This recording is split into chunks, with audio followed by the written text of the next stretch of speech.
Hola, mi nombre es Miguel Mancilla González, soy alumno Unilab con matrícula MX008035. Radico en la Ciudad de México. El presente video es con el propósito de acreditar la materia de amparo en la modalidad de proyecto integrador. Intentaremos responder las siguientes preguntas. ¿De qué crees que surge la necesidad de establecer leyes que protejan los derechos humanos de las personas?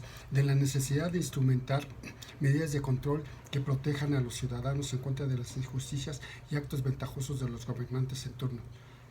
Esto tiene sus antecedentes en tres momentos y movimientos históricos de la humanidad.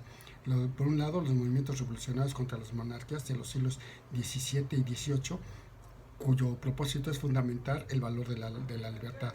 En el afán de obtener igualdades, las rebeliones obreras de los siglos XIX y XX que impactaron a la comunidad mundial, y en el genocidio de pueblos y razas realizados durante la Segunda Guerra Mundial, esto motivó que emergiera un inusitado sentimiento de solidaridad humanitario. B. Pregunta B. ¿El amparo vino a revolucionar las leyes de apoyo a los derechos humanos? Debemos referirnos primeramente a la supremacía constitucional, entendida esta como la superioridad de la Constitución Política de los Estados Unidos Mexicanos sobre todo ordenamiento legal, que la coloca en el peldaño más alto jerárquicamente hablando, por arriba de toda norma interna o externa, lo que le da la fuerza necesaria para hacer un señalamiento para que ningún acto de autoridad, ley o tratado pueda quebrantar la ley fundamental. En ese sentido, el control de constitucionalidad hace efectivo dicho principio al disponer mecanismos para garantizar la supremacía constitucional, por ejemplo, en el juicio de amparo. Dicho control constitucional demanda la obediencia del contenido, alcances y evolución de la ley suprema. Para ello se establecen medios e instituciones que restringen las injusticias y atropellos de la autoridad política, además de limitar su mando para evitar abusos en contra de la ciudadanía. Pregunta C. ¿Consideras que la jurisprudencia que se tiene en los casos de violencia contra la mujer en tu estado cumple con lo que se establece? En México, el primer antecedente respecto de los derechos de las mujeres se presentó por la secretaria particular del entonces presidente Venustiano Carranza, doña Hermila Galindo, quien envió al constituyente un escrito en el que solicitó los derechos políticos de las mujeres. Actualmente la Constitución Política de los Estados Unidos Mexicanos establece que las fórmulas de candidatos a diputados y senadores postulados por los partidos políticos o coaliciones ante el Instituto Federal Electoral deben integrarse por al menos del 40% de candidatos propietarios del mismo género. De lo anterior se advierte que la finalidad es llegar a la paridad y a la equidad de género, buscando el equilibrio en el ejercicio de los cargos de representación popular. Como podemos ver, estamos lejos de que las situaciones existentes a principios del siglo XX prevalezcan. Sin embargo, aún falta mucho por hacer en materia de equidad de género. La realidad de las mujeres en contextos muy variados revela la vigencia indiscutible de que la violencia de género en el mundo, más allá de los avances en materia de normativa. Pregunta D. ¿Cuál es la importancia de conocer específicamente en qué consisten los amparos indirectos y los de modalidad directa? El principal cometido del medio de amparo es actuar en contra de las acciones u omisiones de la autoridad que afecten los derechos del ciudadano. En ese sentido diremos que existen dos modalidades del amparo directo, el directo y el indirecto. El indirecto es un proceso de control constitucional iniciado o solicitado ante un juez de distrito, y el amparo directo es el medio de protección contra resoluciones o sentencias definitivas que deciden el juicio en lo principal, las cuales son emitidas por tribunales judiciales administrativos, agrarios o del trabajo.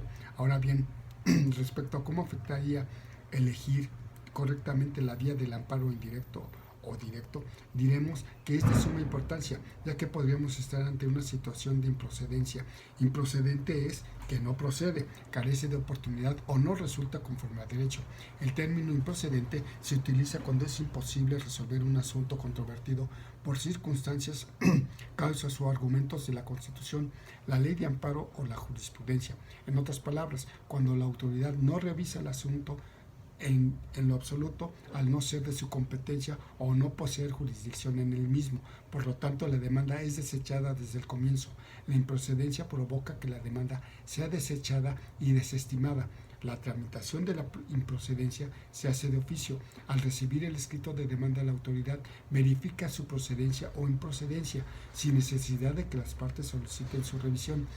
Lo anterior no determina una sentencia a favor o en contra de un acto. Simplemente el asunto no es tramitado o procesado debido a las justificantes y razones que estime el órgano competente. Pregunta E. ¿Cuál es tu opinión sobre medidas de aseguramiento y garantía? Las medidas de aseguramiento buscan que el inculpado no se vea perjudicado en sus derechos, pero también buscan colocarlo al alcance de la ley para seguimiento del juicio. El artículo 166 de la Ley de Amparo señala que cuando se intente suspender una orden de aprehensión o reaprehensión o medida cautelar en delitos que no impliquen previsión preventiva de oficio, el efecto de la suspensión será que el inculpado no sea detenido. Sin embargo, se tomarán medidas de aseguramiento para que esté presente durante su juicio. Por otro lado, la garantía de parte del quejoso está estipulada en el artículo 132 de la Ley de Amparo. En este incidente, el quejoso debe otorgar garantía para reparar el daño o indemnizar los perjuicios que con la suspensión puedan ocasionarse, en caso de no obtenerse sentencia favorable en el juicio de amparo. La suspensión del acto reclamado es el recurso ideal para detener el daño de los derechos a causa de alguna acción de la autoridad.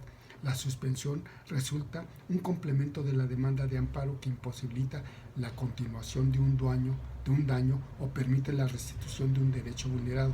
Por lo tanto, es importante el análisis de las demandas de amparo con el fin de posibilitar la suspensión del acto reclamado. Pregunta F. ¿Cuál consideras que es la medida más segura para llevar a cabo el caso de impugnación y el resultado sea justo? El medio de impugnación es un recurso de defensa para combatir o oponerse a una decisión o resolución de un órgano judicial, solicitando anular o invalidar la medida, el cual considera como medios de impugnación la revisión, la queja, la reclamación y la inconformidad. La ley establece a los medios de impugnación como herramientas de defensa contra las resoluciones que podrían perjudicar a alguna de las partes. Estos escudos dentro del amparo son trascendentales para el ejercicio del derecho.